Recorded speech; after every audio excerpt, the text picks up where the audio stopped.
Hello, it's Christine Faulkner with Cava&Faulkner, Elk Grove, estate planning lawyer, Sacramento living trust attorney. And today we are talking about holographic wills on the daily with Christine. So thanks for tuning in again. Have you ever wondered, gee, can I just write out a will and would that be valid? I have to tell you that I found this. This is a will that I wrote in 2004, and I started to giggle a little bit because in 2004, we must have been headed out of town and realized, probably without our kids, and realized, oh, we don't even have anything in place. And we're both lawyers. We should know better. So if that is you, if you have ever traveled or planned travel and wondered, what in the heck can I do to protect my family, to protect my kids if something happens to me and we haven't had a chance to do anything about this? This video is for you. So stay tuned to the end because we're going to talk about what are the requirements for what is called a holographic, a handwritten will in California. What do you have to have? What don't you have to have to make it valid? And some tips to effectuate or make sure that you have a greater likelihood that the will would actually be valid, validated by a judge versus invalidated in court. So let's get started. So as you saw, my will was completely handwritten. And so a holographic will in California is perfectly valid. And the good news is that you don't even have to have the entire thing in your own handwriting. And so let's talk about number one.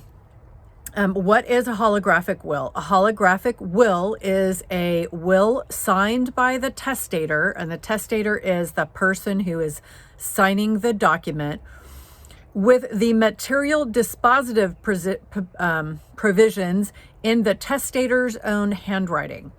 The document can be signed anywhere as long as the signature is made with intent to execute the will. So let's start there.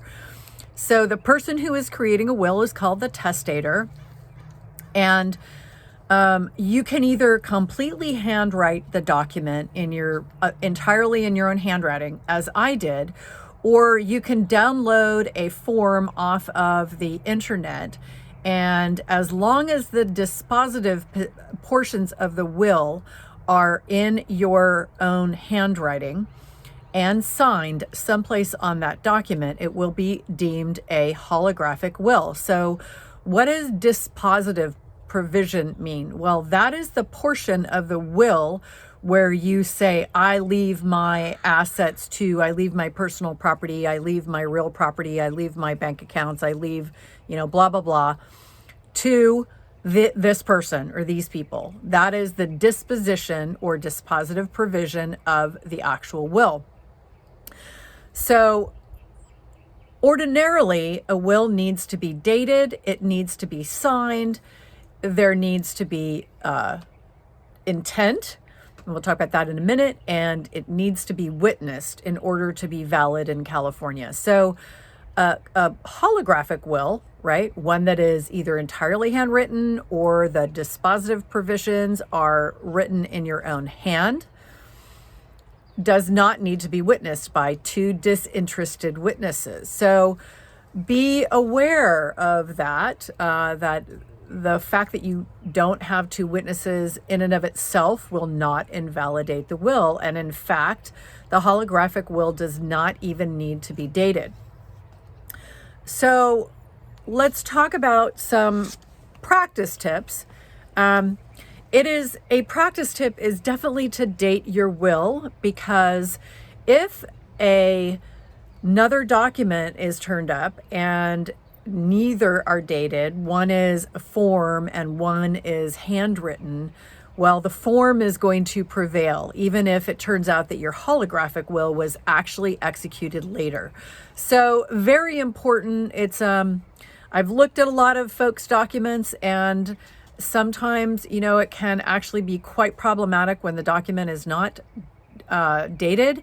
And so clearly, when you're dealing with estate planning documents, the last in time generally prevails. But if you have a bunch of documents that are not actually dated, unfortunately, the holographic will go out the window. A judge will invalidate that. If there is a competing document that also appears to be a will that's typewritten. So be aware of that. The safest thing to do clearly is to just sign the will. So what does intent mean? What does that mean? Made with intent to execute a will. So generally, intent is demonstrated by language such as, I intend this document to be my last will and testament. That will do it. It makes it very clear that you are intending this writing to be your will, and as opposed to some sort of instructions to a lawyer or some other person. So having language in the document saying, this is my last will and testament. Of course, a couple of probably fairly obvious requirements. You do have to be over 18. You have to be an adult in order to create a will. And you have to have testamentary capacity, which means that you have to understand the ramifications of your decision making. Not the same thing as full-blown medical capacity, but testamentary capacity. And so intent to create a will means that you fully comprehend and intend to bequeath or gift your property to another person through your will. So it's probably better to not mix and match, not download a form and partially handwrite it and partially have it typewritten. If you're going to create a holographic will, it is likely better that you just handwrite the entire thing. Make sure that it is dated. Make sure that you sign it someplace on the document. And in our case, we had it witnessed just to be safe.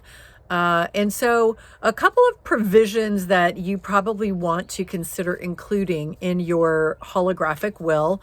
So I just got back from a vacation, and of course this, reminded me so much of wanting to take action quickly, knowing I couldn't get in to see a lawyer because I didn't handle estate planning matters back then. I didn't know anything about it really, but I wanted to have something in place. And so you definitely can handwrite the whole thing out. You would start it out by writing your name and that clearly stating you intend this to be your last will and testament, and then you revoke any prior wills or prior documents that purport to be a will.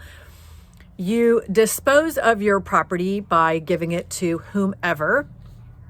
You also want to name an executor or personal representative. And if you have minor children, you want to name the people who you want to be the children's long-term guardians until they turn 18. That's something we didn't do.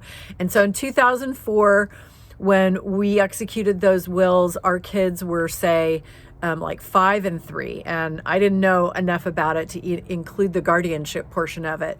But if you have minor children, you definitely want to say, hey, I want these people in this order to be guardians of my minor children if something should happen to us or happen to me. Usually, if you're married, you'll likely give everything to your spouse. But then if they predecease you, or the order of your death can't be determined, then one or the other of you should be determined to have predeceased the other. But I know that's getting into the weeds a bit. But having a backup plan, meaning my assets would go to my spouse and then to my kids, or if you don't have kids, then to so-and-so. If you have pets, you should make provisions for your pets. And something really important, you should include language that says you waive bond. Otherwise, if you pass away, the person that you've named to act as your executor will actually have to post a bond. And if they're not creditworthy, they may not be able to act on your behalf. So if you waive that requirement for bond, then they don't have to post a bond. It's kind of like a bail bond. But it's to make sure that it's kind of like a surety, right? To make sure that if they don't do a good job, or steal money or steal assets, that there is a surety in place to protect the beneficiary. So waiving bond, make sure that there is no bond that will be required to be posted, and your personal representative or executor will be able to step into that role pretty easily. So everything you needed to know in under 10 minutes about creating a holographic will in California. You definitely can do this until you have time to get a more, comprehensive plan in place, and it will work really well for you. So I wanted to share that. I hope you found that useful. Like our channel, subscribe if you like our content. Let us know what you'd like to hear about. And if you need to have planning in place, we're definitely here to help. Please give us a call. We can walk you through what you need to do to get you and your loved ones protected. And yeah, we're just here to help. So take care. Thanks for tuning in to another edition of The Daily with Christine, and we'll see you next time. Bye.